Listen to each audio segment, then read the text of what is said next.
Follow the money. That's what I always say. You always follow the money. Yeah. This is Follow the Money with Mitch Moss and Pauly Howard on VSiN. Here we go. Welcome in. Follow the Money on VSiN, the Sports Betting Network. Mitch Moss along with Pauly Howard. We are live in downtown Vegas. Circa Resort and Casino is your spot. And the definition of a 3-hour banger on the way today. Jeff Borzello, ESPN, on the World Cup coming up in 30 minutes. Mike Palm, Steve Wiss on the show later on in the World Cup as well. Anthony Irwin on the NBA offseason, in particular the Los Angeles Lakers. And Paul Stone, we're going to start college football previews with him today. He'll look at the AAC with best bets coming up in 90 minutes. And we want a lot of your reaction as well. You can get in touch. The best couple of ways to do so during the show on X, at VSiN Live, at Mitch Moss Radio, at Pauly Howard. Email is always open, ftm@vsin.com. We're pretty much all thinking the same thing. And the game's been over now for a little bit shy of 24 hours. But the question is still ruminating, like, setting the country on fire. How the hell was that a red card? Don't know. Now, some people have made the case in the last, give or take 20 hours, that by the letter of the law, it is a red card. But they are very few and far between. I don't want to sound like the complete arrogant Johnny flag-waving homer here. But that question has to be asked. And I know this.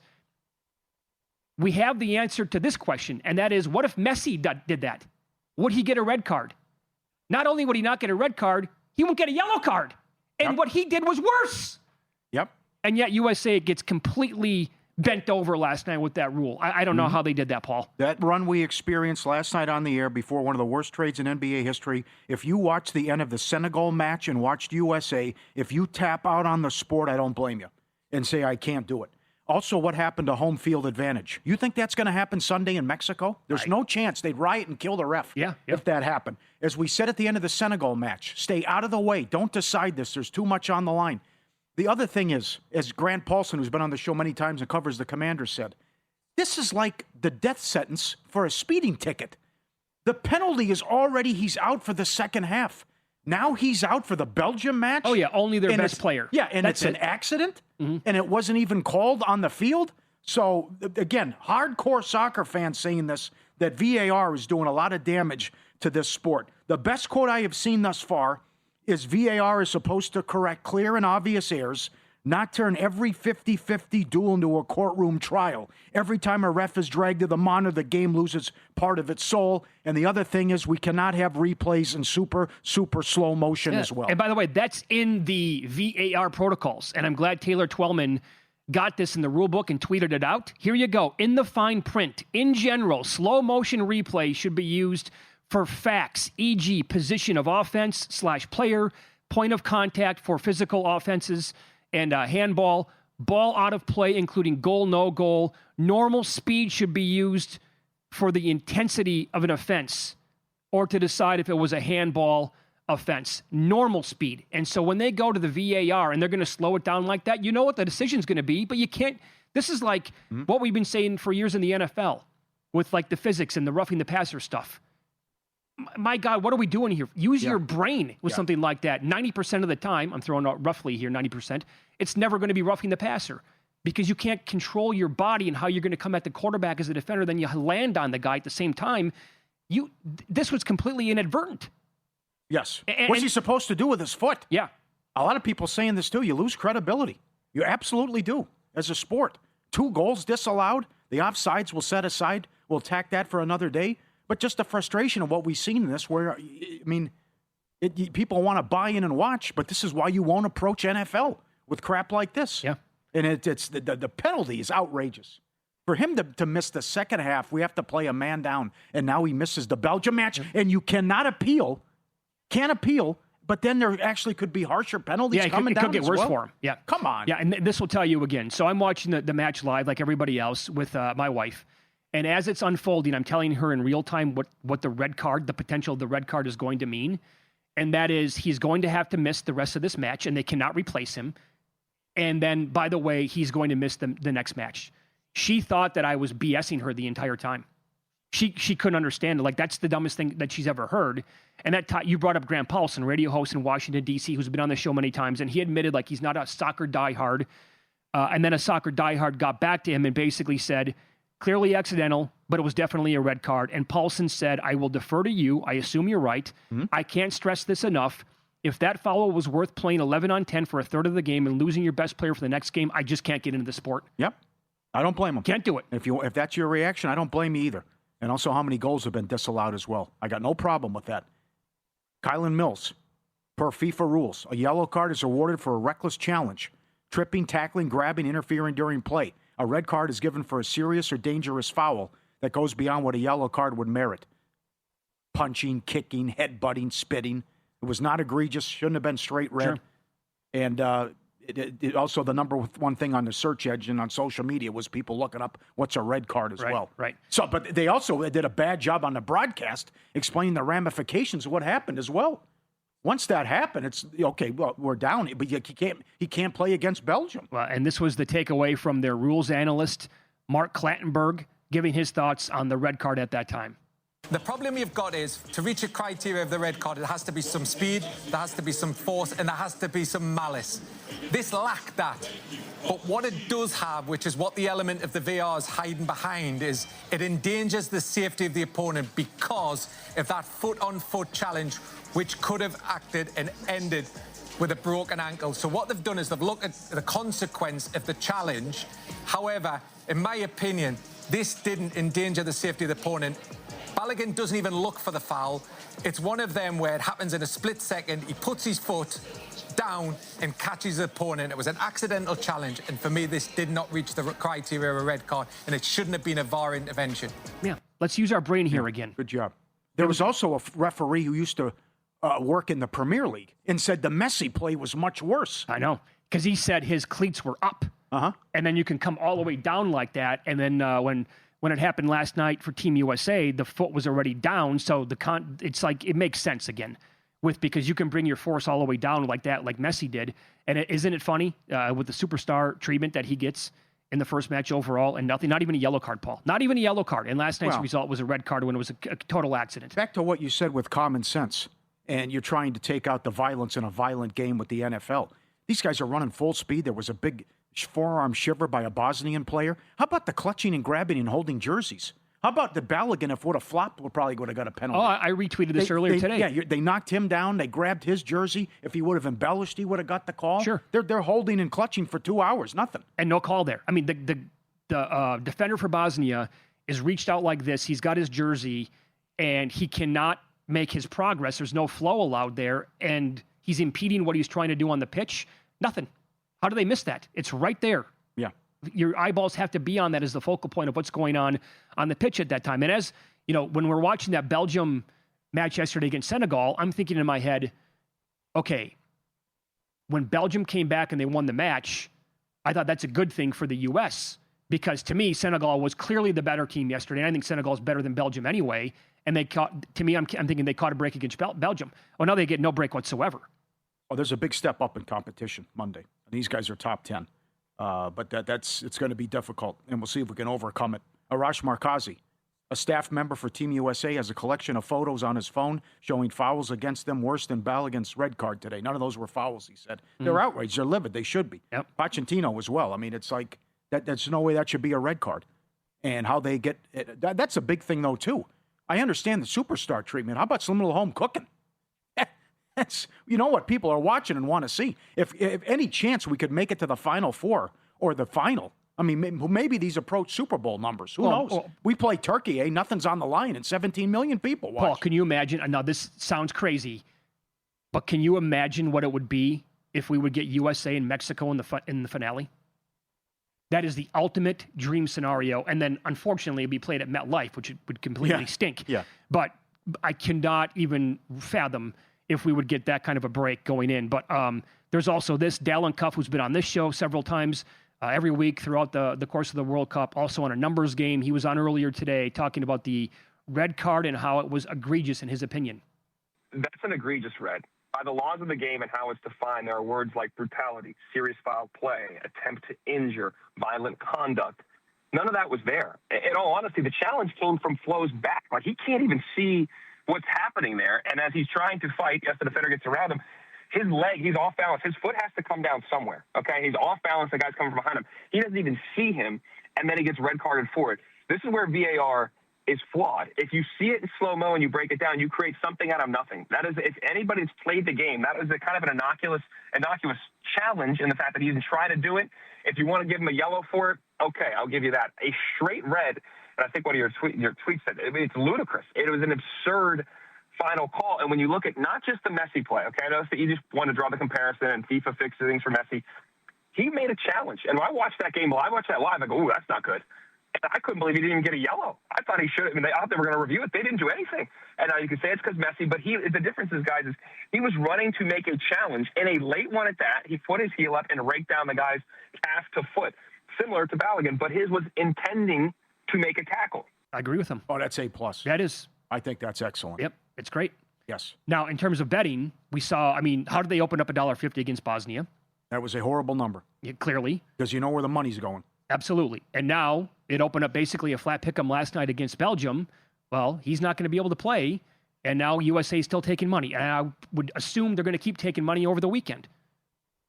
They take money against Spain, probably. They might. People don't care what the price is. It's USA fever. At some point, this sucks. I think there's going to be value on Belgium. Yes. So, yeah, up next, there are so many ways to hate this trade for Boston. And the worst part might be this. I'll explain next here on VSiN.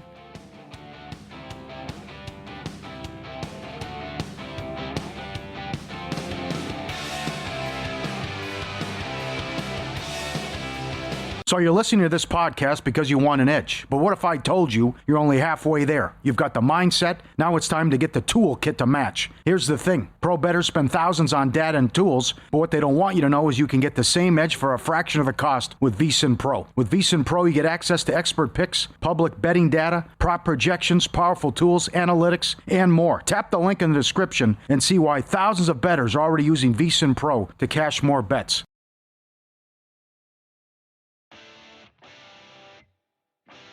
On this show, we follow the money, and when VSiN decided to launch our own store, the smart money was on Shopify. Getting the VSiN store off the ground was easier than we expected, and Shopify's templates and AI tools had us look incredible and professional from day one. Zero coding required. Shopify checkout keeps sales moving smoothly, and returning customers can complete a purchase in one click. Built-in analytics, you always know what's selling and where your customers are coming from and how to keep the momentum going. When questions come up, and they will, Shopify's AI assistant Sidekick is there with answers so you never lose momentum. You can check out the store at vsin.com/store. And if you're ready to build your own, all you need is the idea. Shopify handles the rest. Start your free trial at shopify.com/vsin. Shopify.com/vsin. Again, that's shopify.com/vsin.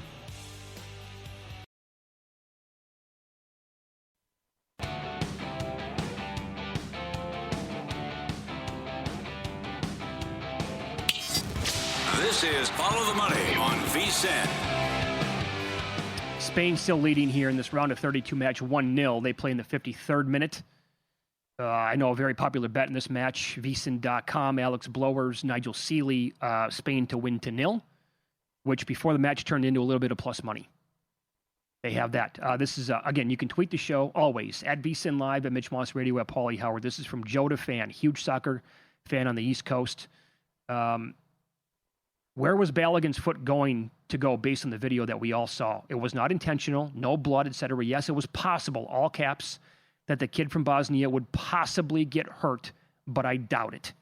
Happy 4th of July weekend. Back to you, Joe DeFan. Can't make that call. It's like when I'm going to make a tackle, and the last second the quarterback slides. And then I bump him. And it's, right? Like you can't. There's just no way. Even Canadian TV called it diabolical and outrageous. Did they? Much like this Celtics trade. Oh, it's getting worse, Paul. I mean, I thought this was the guys. We talked to the professional eater yesterday. He gets off the air. The guys behind the glass are saying, trade Paul George for Jaylen Brown. I go, get out of here. There's no way that happened. And you read it. You had to look at it 4 times. It's like, this is real. What did they do? And then you realize what the picks are going to actually be.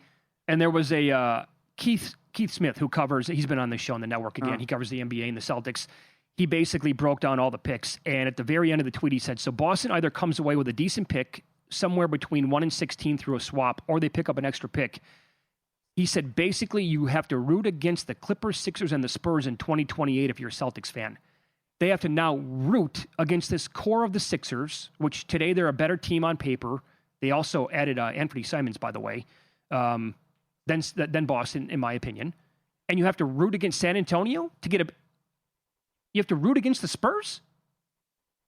Oh, that seems like a good proposition that you need to have in pocket, with Wemby being 22 years old and all those other guys being like 22, 23, 24 years old. That's horrible. But also, when you really put it into perspective and go back and look, Anthony Amico on X, in 2017, the Celtics were lauded for, remember, back then, they were thought of as like what OKC has been now for the last couple of years. Loaded roster, a war chest of assets. Tatum, Brown, Kyrie, Horford, Smart, Rozier, Hayward, a 2018 Laker pick, 2019 Clipper pick, 2019 Memphis pick. 10 years later, only Tatum remains. Kyrie, Hayward, Rozier left in free agency. None of those picks ever became anything. They could have had any superstar they wanted. They would not give up those picks. That's right. They wouldn't make a trade. And now there's only one guy left. And they have butchered this going back. Completely. One title is unacceptable. And this was the best offer. Think about that. Although you could have had Giannis and you blew it there. And then there became bad feelings and what happened with that. But how about the report that came Simmons today? Mm-hmm. Giannis's team wanted 3 years and 35% of the cap. Boston would go no more than 2 years and 30%. Yeah, between that and you can't have Hugo. It's nonsense, right? Oh, ridiculous. But it also goes back to things have changed and how people look at this, and it's a horrible contract when you think about Jaylen Brown's got 3 years left and $180 million. So the Bobby Marks comments, and he wanted to tweet analytics 1, eye test 0, but he didn't do it. It's fascinating between what you have with media and fans and what GMs and people in the league think about the guy and what type of player he is. They are 36-6 without him the last 3 years. He's negative on-off in his career. They've been outscored when he's been on the floor in his career as a Celtic. Also, you cannot make the comment. Like, when we were doing mornings, we were everywhere. The show was huge. The markets, right? If you go on vacation, I can't say if John Jastrzemski fills in. Boy, that was the most fun I've ever had. What a week after working with you for 8 years. Oh, that week was so fun. You cannot be a Finals MVP and win the title, and that year, and have that on your resume, and then you blow a 3-1 series lead for the first time in the history of the organization. You said, you know what? That's the most fun, enjoyable season I've ever had. There's no coming back from that. So whether he's a pain in the ass or it doesn't fit or they don't like the contract, whatever, there are reasons to say, oh, my God, this was the best offer that they had. But even though, what's the rush? Why do it now? You got a guy on the second worst contract in the league who's injury prone and 36 years old and Paul George. Outrageous, Boston. Yeah, okay, so there's absolutely no chance then the Celtics could have sat down with him in the same room with, by the way, where's Tatum again? With Jason Tatum. Yes, right. And they could not have had an adult conversation, right? I mean, you're making big boy money here. You're a huge part of this organization, and you did individually have your best season, I think, probably by a mile, and you're a former NBA Finals MVP. You couldn't hash it out? Like that was, okay, so that's gone. But I think what you're saying, though, Paulie, in suggesting is this is all they could get. Well, evidently, nobody else in the league was willing to give up more than this for him. And maybe something else is going to happen. Maybe they turn those picks into Trey Murphy or something else. But if you're that close to Giannis and you couldn't get him, and now this was only offered in return. I mean, I know Raheem Palmer tweeted it kind of reminds him like of Iverson and what his value and what people thought of him with the usage, how much shots he takes and all that. But it's a great debate about what he averages a game, what he just accomplished, how good he is, but what fans and media think of him compared to people who work in the league. Yeah, and now, I mean, according to other reports, are you buying this? The Celtics are absolutely all in on Peyton Pritchard. And I mean, take this for what it's worth, but there weren't one report today I suggested that they expect or they think that they can get like a Jalen Brunson type career arc out of him. Well, he better get better. He better improve, and Hugo better be an all-star. That's starting, by the way, Hugo Gonzalez starts night 1 next year. If we don't see him getting a minimum of 20 minutes, you completely whiffed. You can't possibly settle, and I'm using that word, and I hate to never settle for anything, right? The Celtics here settled for this. That's because they were unwilling to make that move for Giannis, which included Hugo Gonzalez. This is comedy. This is open mic night, Paul. Something happened. Either there's going to be a story that comes out about behind the scenes, or something from ownership, or like Brian Windhorst kept saying that the feeling he's getting as people are questioning was made under duress. Like, why was it done now? Why did you have to do this right now? This trade was sitting there down the road. Sure. Why did you could have waited, and maybe it doesn't make any sense. Yeah, I mean, you could confidently say that the Sixers would have made this move in the middle of this month, at the end of this month, or before the season started. Yeah. No question. Other teams have to look around and say, my God, this was it? Like the Lakers could have thrown some picks at him, evidently, and it would have worked. I know they probably are in like full regret mode saying, oh boy, we actually would like to have that one back. Now there's also this, Windhorst has been everywhere, doing a great job covering the offseason on Boston their feelings towards Derek White compared to Jaylen Brown. Look, I just know that the Celtics felt that even though Jaylen Brown was talking about himself for MVP, or there was this MVP campaign for Jaylen Brown, the Celtics did not feel that Jaylen had the best season on their team. And I don't mean Jason Tatum. I'm talking about they felt that Derek White had a better season. Despite the fact he had a poor shooting season. I agree. But they felt he impacted winning the most. And the statistics that people used to analyze. Yeah, on, off, and whatnot. Said that. Yeah. Okay. What do you think? That's everywhere. Then, if the stats say that, then you're relying on the numbers far too much. Yeah. I like Derek White. I'm like almost the president of his fan club. He's not as good as Jaylen Brown, period. That's the Hoop Collective podcast, by the way. I think that's an idiotic takeaway for an organization to have. It's hard to get them away from their 36-6, though, without them the last 3 years. That's hard to get away from. Well, how were they without Jason Tatum this year? Sure, yeah. You know, I mean, yep. Weren't they the 1 seed? I don't even remember. What were they in the Eastern Conference? They were the 2 seed. Yes. And they won, 56 games? Their win total was 42. They won 56 games. That's a pretty damn good year without, quote, their best player for a majority of it. And I'm not there. I don't know. There's plenty of stuff that Missoula couldn't stand them. There's this other stuff, Colin Cowherd's comments making around. It's not racist. Aaron Rodgers does the same thing. He's a smart guy, but people do not like it when you think you're the smartest guy in the room and show arrogance and try to. Maybe there was some of that going on. I don't know. Yeah, well, but he is a smart guy, no doubt. But and he has a high opinion of himself with that. Yeah, right. But people are going to get sick of that too. But to do this, and whether it was cut payroll, we don't like the contract, whatever. But the Derek White thing, I'm with you on that. And the haul, or the lack thereof, the return is outrageous. Because you should have done a lot better than that, and the timing sucks as well. And you were this close to getting Giannis if you just would have agreed a little more money or another guy or player, whatever it would be. And then Giannis, according to one report, decided to pivot and say it's Miami now, that he wanted to go to Boston. You get it? Come on. 2-time MVP, NBA champ. What are you doing? Now you're stuck with this. The Celtics, by the way, remain plus 425 to win the East. Cannot be. No way. You cannot bet that number. Sixers are better. Pacers are better. Raptors are better. The Pacers might be better. The Cavaliers might be better. More moves coming, yes. Hornets, Hawks, don't rule that out yet. Plus 425. They might win the East next year. Yeah, they might make more moves. You cannot bet plus 425. That's outrageous. More on the World Cup coming up next. Jeff Borzello is going to join the program from ESPN. How much will USA miss Balogun during Monday's match with Belgium? We'll ask him coming up on Follow the Money. It's VSiN, the Sports Betting Network.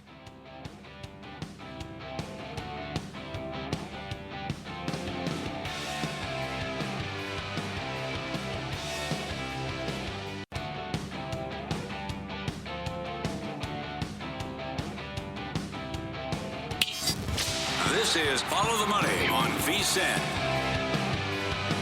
Spain with an exquisite header during the break to go up 2-0 now as we are in the 68th minute and more now on the World Cup as we go out to the progressive guest line. Typically, when Jeff Borzello joins the program here, it's to talk a little college basketball. That's what he covers primarily at ESPN, but he loves himself some football, and he joins the program now. Hey, Jeff, thanks for the time today. How are you?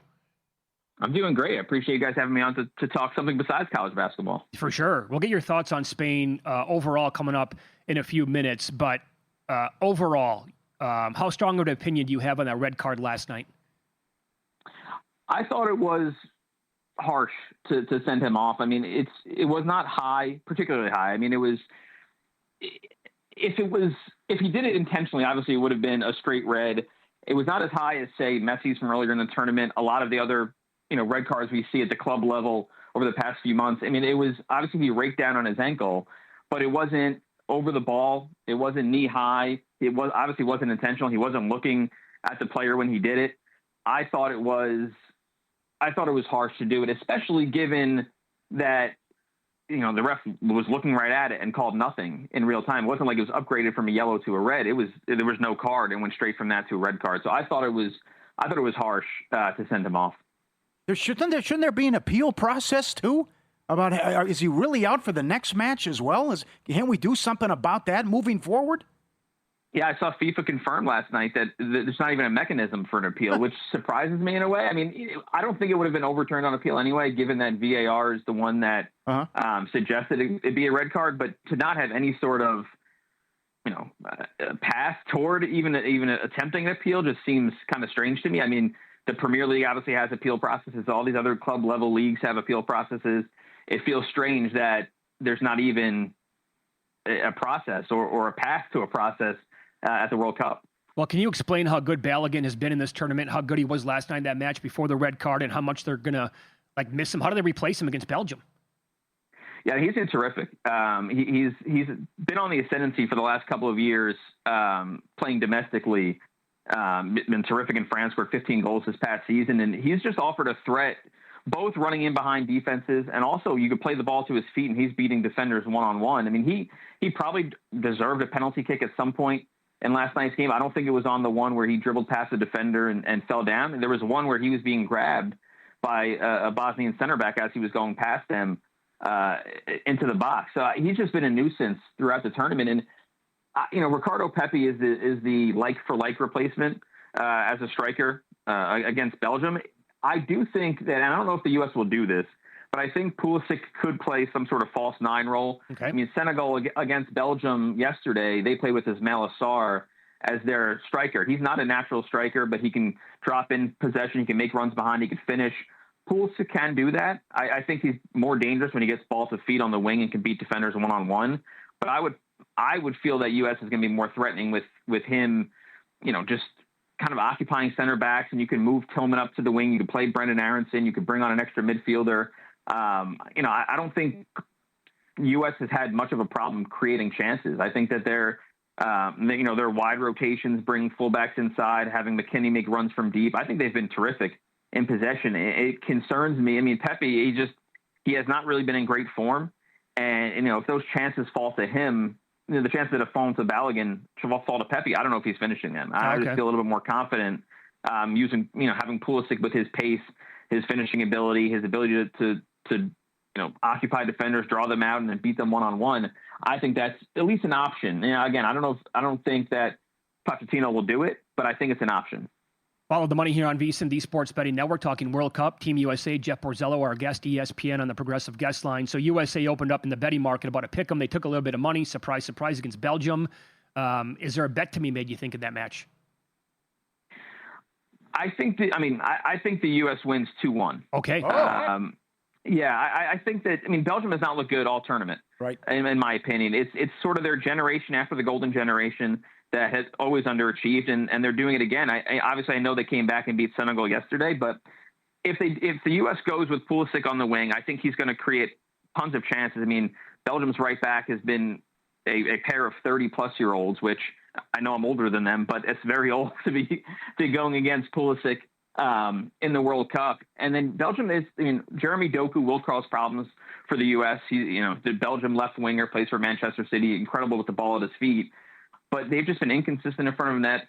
Lukaku is a proven goal scorer, but I think, he's not a pace guy. He's more of I'm going to be physical. I'm going to wear you down. I think the U.S., given that they play with three center backs, Tim Ream is not a pace guy. I think he'll be up for the physical challenge. And I just don't know if Belgium is going to be able to just create enough chances to beat the U.S. Senegal had a ton of success just making runs in with their with their wing backs, which the U.S. has two terrific ones in Anthony Robinson and Sergiño Dest. So I just think tactically the U.S. has an advantage. And I think the press out of possession defensively, U.S. has been terrific in terms of forcing turnovers, pushing up high. Belgium is not great building out from the back. I think they're going to cause some turnovers like they did against Bosnia and create chances that way. And that's sort of been the way the U.S. has had success. You look at the first game against Paraguay, it was we're going to press high, we're going to force turnovers, and we're going to put 5, 6, 7 guys in the final third to overload the defense. And I think that they can do that again against Belgium. A lot of people were down on Spain with their slow start. They're up 2-0. They look fantastic. It could be 5-0. What do you think of Spain's chances moving forward? I thought they were going to win the World Cup before the tournament, and I would still pick them. I know France has looked a lot more explosive. Obviously, they have just the best collection of attacking talent that's ever been put together at the World Cup. I know Argentina has given their path to the final, at least. I know that they're a betting favorite, but I would still pick Spain. I think that the discourse on them being a disappointment or underachieving, I think it's gone way too far. If you look at their expected goals numbers and expected goals allowed numbers, they're still better than France and Argentina when it comes to that. They have not allowed more than one combined expected goal yet this tournament. We're at 3.5 games now. They've allowed 0.7 expected goals total. That's most teams will allow that in a half. So they keep the ball. They don't allow anybody to really threaten them. And I think that's the type of team, the type of system that would cause France trouble. If they just keep the ball from France, their midfield's incredible. I don't know if France is going to want to, especially those attackers, are going to want to chase the ball for 90 minutes and get back and defend for 90 minutes. They want the ball to their feet. They want to be running at the defense. And Spain will just keep the ball and not allow other teams to do that. So I still think Spain, to me, would be my pick to win it. And obviously a game against France in the semifinal, if they get there, would be probably the game of the tournament. But I don't know. I'm still in on Spain. How about England, Mexico Sunday, where a lot of people are picking Mexico? I don't blame them, yet to concede. And Tuchel, the manager of England, comes out and said there's no way we can adapt and adjust to the elevation. Yeah, England has been, I don't want to say the biggest disappointment of the tournament, but they have just not looked, the sum of their parts at all. They've been relying heavily on Harry Kane and Jude Bellingham for, game-winning moments, which they shouldn't have to do given all the talent that they have at their disposal. And some of that is brought on by Thomas Tuchel, who put the squad together. And going into it, usually when a squad is announced, there's always complaints who got left out, who got included. It usually doesn't really matter. It's usually the last 2 or 3 spots on a 25-man squad, 26-man squad that don't ever end up playing. For England, I think it's a narrative. If you watch their game against Congo yesterday, they were just screaming out for someone to make a play or advance the ball, progress the ball in the middle of the field. And Tuchel left pretty much all of England's best central progressors at home: Adam Wharton, Cole Palmer, Phil Foden, all these guys that he decided were not needed at the World Cup. Yesterday was screaming out for one of them. And the injuries at right back, Declan Rice, they're kind of rocking in the middle. He just looks so tired, fatigued, and he finished the game at right back. And maybe Tuchel has to go back to that from the start against Mexico. But given the way, Mexico's first, I want to say 30 minutes against Ecuador in the first knockout game was incredible. Mm-hmm. It was just, Ecuador was a team that had not allowed multiple goals in a game since 2024. So, and Mexico did it in 30 minutes. They were just, they came out, the crowd was incredible. Right. The physicality, the pace that Mexico was playing at, it was unbelievable. And they're not going to be fearful of England. England, like you said, Tuchel came out with the comment about the altitude. That's already sort of setting we're going to be fighting an uphill battle, no pun intended, against Mexico. So I think Mexico's going to be ready to kind of try to punch England in the mouth early, and sort of like Congo did. So I would still pick England, but I have not nearly as much faith as I did 3 weeks ago. Yeah. I think that's the way most people feel about that. Jeff, great answer. Great analysis. Follow him on X at Jeff Borzello, ESPN. Thanks so much. Enjoy the rest of the matches today, and we'll talk soon. All right, sounds good. Thanks for having me on. Appreciate it. You can still get Mexico to advance, by the way, at plus 125. I got to double-check Circa. I think they're even. How about those comments? It's like he's already making the excuse. Sounds like, hey, Erling Haaland, what's going to happen against France? They're probably going to win and then win the whole thing. Oh, okay, good. Win some, lose some. Next, this is how ridiculous yesterday was. They were 100-1.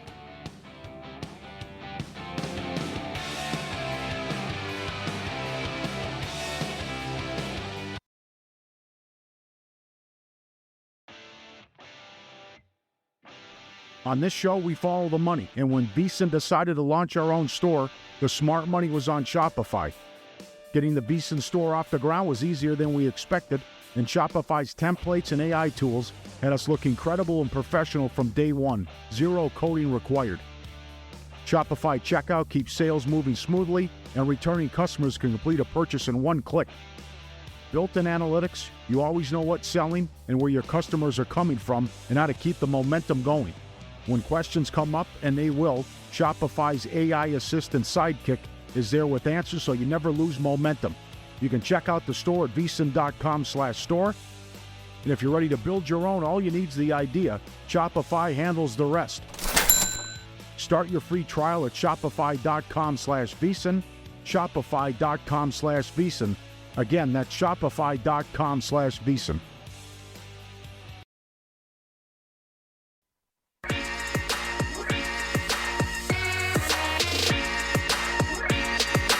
Win Some, Lose Some is sponsored by the Sharp Plays. Were you a winner last night? Wow, winning. Or was it a rough one? Well, they can't all be winners, can they? Loser! You're a loser! Pauly Howard recaps the night in sports betting in Win Some, Lose Some. An all-time comeback yesterday. Belgium, Senegal, draw plus 220. Draw was 18-1 in play. Belgium was 40-1 to win, down 2-0. They were 11-1 to qualify in the 70th minute. 2-2 exact score was 14-1. To win in extra time was 12-1. To score on a penalty, ridiculous VAR gets involved, 6-1. USA, Bosnia, Balogun first goal plus 380. Red card plus 550. 2-0 exact score plus 550. How about the Tillman goal, which we didn't talk about? What? Oh, I wanted to ask Borzello last segment, didn't have time. If that's like, where does that rank all time? What a shot for USA. The score outside the box, 15-1. And I thought we were in a lot of trouble. I thought we could still hold them off down a man, but to outscore them and for that shot to go in by Tillman, exquisite. Bosnia had a couple of good looks late. They just came up a little bit. They fired some shots at the keeper, and they just happened to miss. Yep. I couldn't find it because the menu didn't go that far down, but he was listed. The highest odds available yesterday at DraftKings, Jaylen Brown was 100-1 to go to Philadelphia. There you go.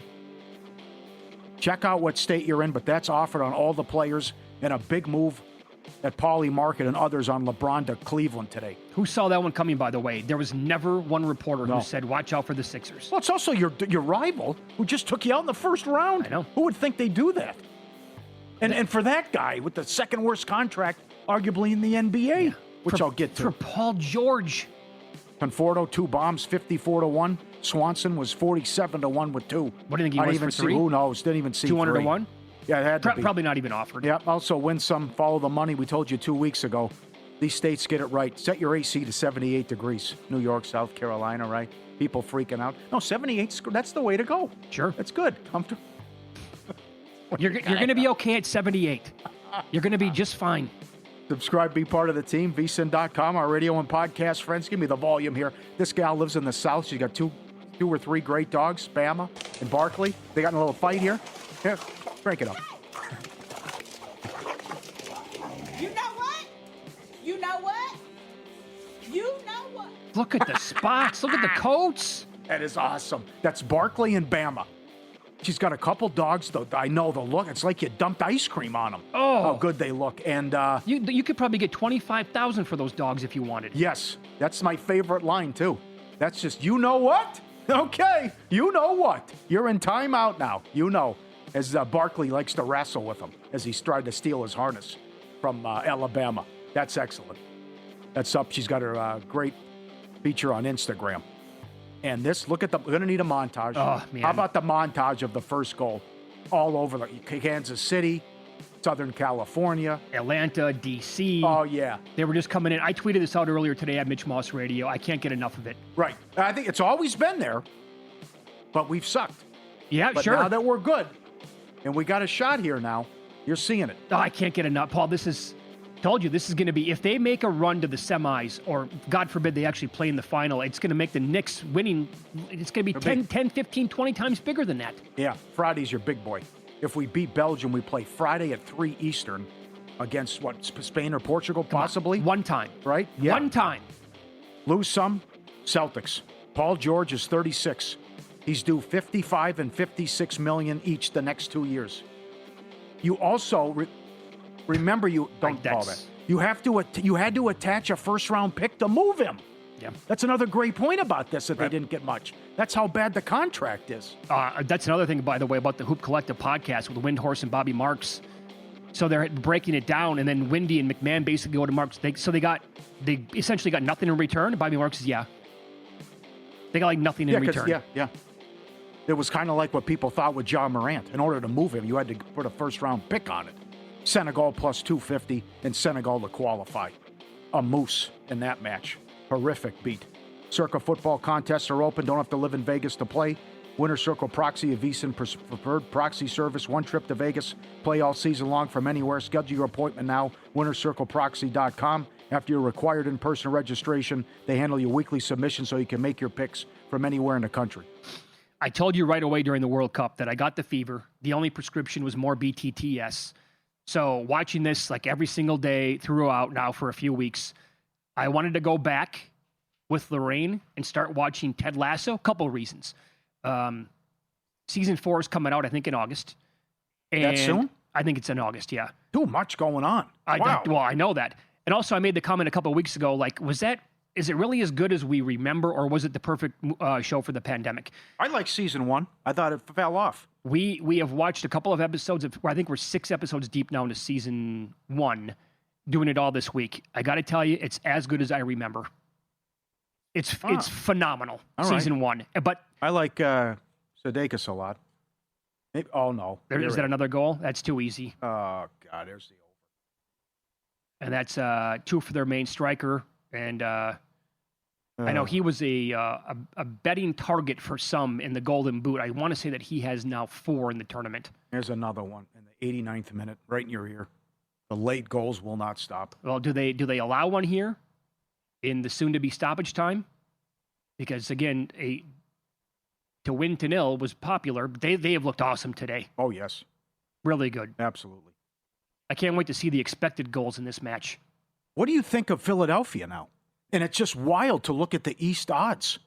Like some books are just listing a plethora of teams at 8-9 to 1, where you still worry about their bench. And certainly Embiid's only going to play half the games. But Edgecombe, Embiid, Jaylen Brown. Did I mention that earlier in the show? I forgot Maxey. Did they not? I got to double check this right now. I think they added Simons today. Yeah, they did. Yeah, okay. That's a 2-year, $12.3 million deal. You lose Oubre, you lose Grimes. So they basically got him in the deal with the Celtics as well, if you want to say that. But he's a nice bench player. I got to tell you, last year it felt like it was wide open at this time, and we were making the case, take a shot, take a stab with somebody, right? Mm-hmm. This year, I have no idea which team that would be. Oh. And I think that, honestly, the Sixers now look kind of attractive, but I think you got to like the Knicks and the Raptors at this point. And your team, the Pacers. And I think that's something that we're going to see right away from Halliburton. If he, like, even in the preseason, if he comes back and it looks like the same Halliburton, why can't the Pacers be really, really good next year? Absolutely bananas, right? Pacers, Knicks are going to be awesome. Boston takes a big step back. What's Philly going to look like? Kawhi goes to Toronto. They were the 5 seed. What if LeBron goes to Cleveland? The Heat get Giannis goes to the Heat. Remember, Atlanta beat the Knicks twice in that series. Yeah. Maybe there's something there. Depth. Can Charlotte pull off a big move? I don't care. At this point, too much. Who would it be Wow, for? it's wild. I still say the Pacers. You're right, because he also added Zubac as well. Yeah, right. The Lakers now, there was a report that came out earlier today. Kuminga, what could happen to him? Let's see what Anthony says coming up. Yeah. Can they get Kuminga? Can they keep Can they Rui? make that happen? Make it look better somehow? They can play with the numbers and keep Rui and add maybe one more guy, but it's... Oh, that's another player, by the way. Don't we think if Rui doesn't go back, they can't keep him at all? Isn't Hachimura like a pretty nice addition to a damn good team in the league? Yeah, he's a good player. He can score. Absolutely he is. Yep. But now it's how the NBA has changed and getting away from super teams, and maybe you can only pay one star a ton of money. I don't know if this will be how we go in the future. Look what the Lakers did. Although Reeves makes a lot of money, but he's not a superstar. And what Boston just did. Well, here's one for you. I compared Oklahoma City, current, up to date right now, in the last couple of years to what Boston looked like 10 years ago when they had all these assets. If I could bet on this somehow, will Presti screw it up in similar fashion to Boston, I would say no way. Yeah. I think Oklahoma City's going to have more to show for it than Boston. Right. Danny Ainge did a nice job, but Danny Ainge was too stubborn. He just refused to get that superstar and give up the picks. Mm-hmm. And it blew up in their face the last 10 years. 11. One title with that treasure chest you had, that wart, it's unbelievable. Yeah, and so I'm surprised at that. I will be more surprised if Oklahoma City... Boston only played for 2 titles, by the way. If Oklahoma City only wins 1 and they only play in 2, I will be floored by that. And everyone doing a 180 on Brad Stevens. That's the other one. Could have had Giannis. Could have had the Greek Freak for Jaylen Brown and not much more than that. I remember what he said, though, at the end of the year. We can't keep playing this way. This 53s has got to stop. Mm-hmm. So, yeah, it worked in the regular season, but then you saw what happened in the postseason. Although Paul George was great. Maybe the suspension helped out, but Paul George was awesome against Jaylen Brown, and a big reason why they came back down 3-1. Well, I got to tell you, if they value Derek White and they think Peyton Pritchard can make a leap like Jalen Brunson, that tells me that the three-point shot's not going to go anywhere. Those 2 guys will take 10, 12 a game each. Anthony Irwin on the program coming up next. Covers the Lakers in Southern California. We'll get into their offseason. Are they better today than previous seasons? We'll ask him next here on VSiN.